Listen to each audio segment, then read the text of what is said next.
Shalom, selamat pagi Bapak Ibu Saudara yang dikasihi Tuhan. Doa dan harapan saya, dimanapun Bapak Ibu Saudara berada, selalu dalam lindungan dan pemeliharaan Tuhan. Pagi ini kita akan membaca dan merenungkan firman Tuhan, namun sebelumnya itu, marilah kita berdoa. Bapa di dalam sorga, kami bersyukur kepadamu, kasih dan pemeliharaan Tuhan selalu nyata dalam hidup kami hingga saat ini.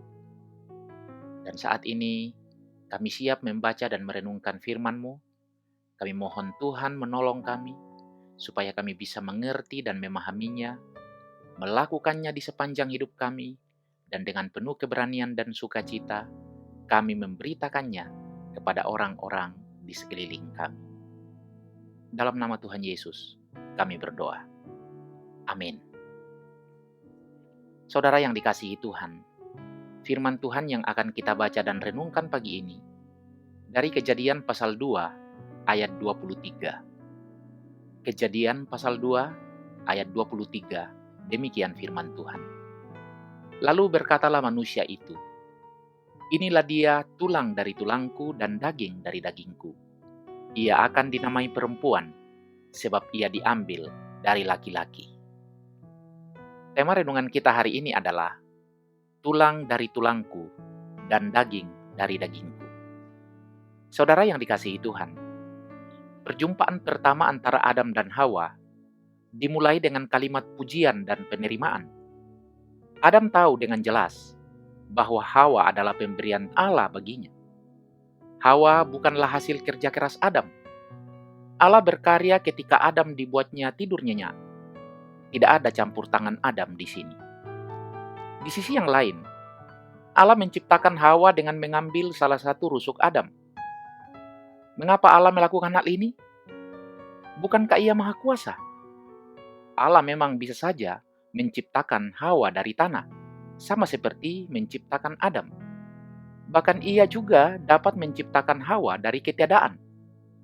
Ketika Allah memutuskan dalam hikmat-Nya untuk menciptakan Hawa dari rusuk Adam, tentu ada pengertian penting yang hendak Ia nyatakan kepada kita. Sejak dari mulanya, perempuan itu diambil dari laki-laki. Perempuan bukanlah satu individu yang berdiri sendiri tanpa laki-laki. Ini bukan merupakan perendahan kaum perempuan. Justru sebaliknya, sama seperti Adam, bukan berasal dari dirinya sendiri, melainkan diciptakan oleh Allah.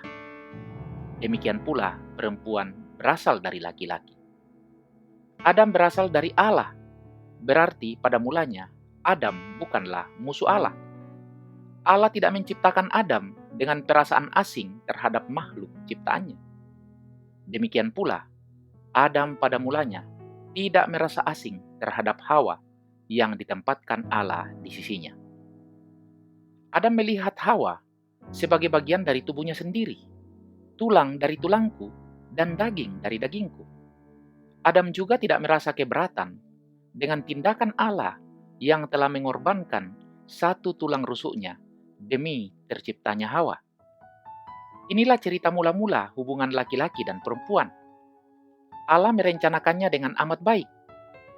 Allah sengaja menunda penciptaan Hawa sampai Adam selesai memberi nama kepada segala binatang yang diciptakan lebih rendah daripadanya itu.